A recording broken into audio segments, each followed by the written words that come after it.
Shalom, selamat pagi dan selamat hari Minggu. Kita bersyukur kepada Tuhan untuk kesempatan yang boleh Ia anugerahkan kepada kita. Hingga pada saat ini kita boleh kembali berjumpa dalam renungan harian Minggu 11 Desember 2022. Mari bersama kita berdoa.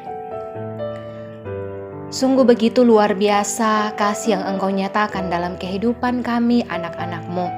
Nafas yang baru, kesehatan dan kekuatan boleh bersama kami rasakan di pagi hari ini. Untuk hari yang begitu luar biasa hari ini Tuhan, kami mau datang memuji dan memuliakan akan nama-Mu. Bersama dengan itu kami mau mendengarkan kebenaran firman-Mu. Berkatilah kami semua. Sekiranya Tuhan, apa yang boleh kami baca dan kami dengarkan, boleh kami renungkan dalam kehidupan kami, boleh kami lakukan dalam menjalani setiap langkah kehidupan ini. Allah Bapa dalam kerajaan sorga, ampunilah segala dosa kami. Di dalam nama Yesus Kristus, itulah Tuhan dan Juru Selamat kami. Amin. Mari bersama membuka Alkitab kita dari Kitab Yesaya pasal 29.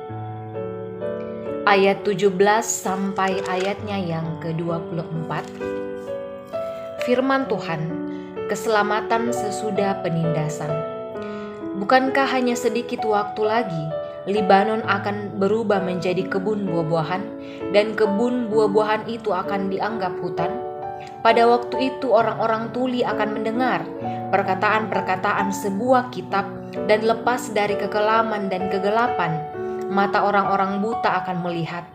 Orang-orang yang sengsara akan tambah bersukaria di dalam Tuhan, dan orang-orang miskin di antara manusia akan bersorak-sorak di dalam Yang Maha Kudus Allah Israel.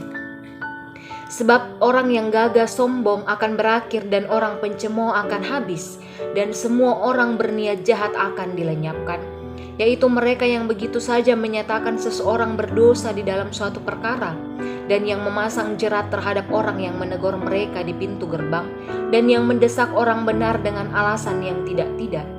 Sebab itu beginilah firman Tuhan, Allah kaum keturunan Yakub, Dia yang telah membebaskan Abraham.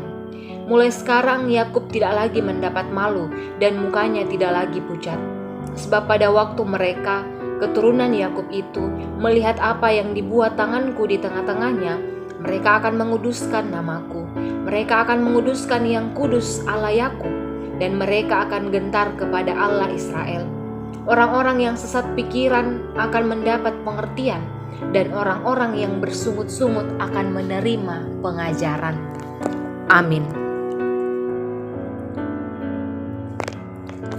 Bapak, Ibu, Saudara yang terkasih, tema perenungan kita pada saat ini adalah Dia yang memulihkan.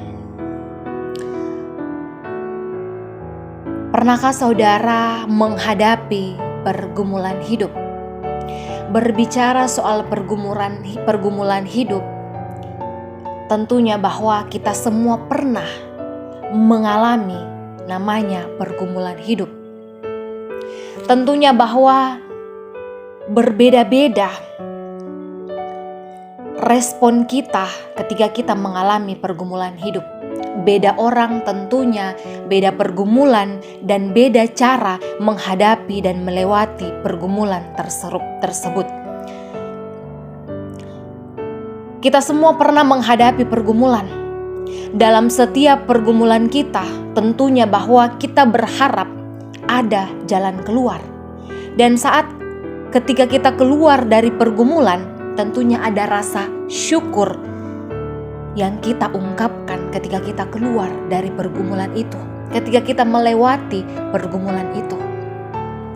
Bangsa Israel dalam perjalanan hidupnya, Bapak, Ibu, Saudara, sebagai umat pilihan, pemberontakan yang mereka lakukan kepada Allah menjadi bagian kehidupan nyata, bahwa mereka lebih banyak memberontak daripada hidup setia kepada Tuhan. Dan akibat ketidaksetiaan mereka kepada Allah, mereka dihukum dan akhirnya dibuang ke Babel. Di pembuangan itulah mereka mengalami keterpurukan yang sangat dahsyat. Dalam kondisi inilah Nabi Yesaya menubuatkan janji pemulihan. Firman-Nya katakan, Libanon akan jadi kebun buah-buahan dan kebun buah-buahan akan jadi hutan. Orang tuli akan mendengar, orang buta akan melihat, dan orang miskin akan bersuka cita, dan orang sengsara akan bersorak-sorak. Bapak, Ibu, Saudara, jika Tuhan melakukan karya agungnya bagi umat yang dalam keterpurukan, maka tentunya akan terjadi pemulihan. Dan bukan saja pemulihan bagi manusia, tetapi juga bagi alam semesta yang akan memberi makna hidup bagi kita manusia. Sahabat renungan yang terkasih, pergumulan, tantangan hidup boleh saja terjadi dalam kehidupan kita. Tetapi sesungguhnya hal itu adalah dinamika hidup. Namun di dalam iman kita sebagai orang percaya, kita yakin bahwa Allah Sang Pengendali hidup itu akan tetap setia bagi umatnya. Ia tidak akan pernah meninggalkan kita. Dalam kesetiaannya memanggil kita dengan suaranya yang lembut. Marilah kepadaku, semua yang letih lesu dan berbeban berat, aku akan memberi kelegaan kepadamu. Bersabarlah, saudara-saudara, kuatlah dan setialah berpengharapan kepada Tuhan meskipun berada di tengah-tengah pergumulan hidup. Allah tidak akan pernah meninggalkan kita. Amin. Mari berdoa. Kami memang tidak pernah terluput dari yang namanya penderitaan, dari yang namanya pergumulan hidup. Tetapi sebagai orang percaya, kami mau menjadikan semua itu adalah bagian dari proses-proses di mana Engkau membentuk kehidupan kami menjadi umat-Mu yang lebih baik. Kami mau tetap setia dan kuat, sabar di dalam menghadapi setiap pergumulan hidup yang kami alami. Kami yakin dan percaya Engkau sumber kekuatan bagi kami. Engkau akan memulihkan kami. Engkau akan mengeluarkan kami dari tengah-tengah pergumulan yang kami alami. Apapun pergumulan hidup kami, sebagai orang percaya, kami punya Engkau Tuhan. Engkau akan senantiasa menolong dan menopang kehidupan kami umat-Mu. Engkau yang menjaga senantiasa kami, menganugerahkan kesehatan dan kekuatan kepada kami, memberkati setiap orang tua, terkhususkan yang sudah lanjut usia, fisik yang tidak lagi kuat, tetapi topangan-Mu senantiasa nyata bagi setiap orang tua. Begitupun dalam setiap pekerjaan umat-Mu, Engkau yang memberikan ketekunan bagi mereka, agar mereka boleh senantiasa menjalankan tugas dan tanggung jawab mereka dengan baik. Engkau selalu ada, menuntun memelihara anak-anak bertumbuh di dalam kasih-Mu, agar mereka pun Engkau anugerahkan ketekunan untuk menjalani pendidikan mereka. Dan senantiasa Tuhan, kami anak-anak muda-Mu boleh menikmati dan menjalani masa muda kami sesuai dan seturut dengan kehendak-Mu. Engkau senantiasa menghiburkan dan menguatkan kami dalam duka cita yang kami alami, memulihkan kami dalam sakit penyakit yang kami alami.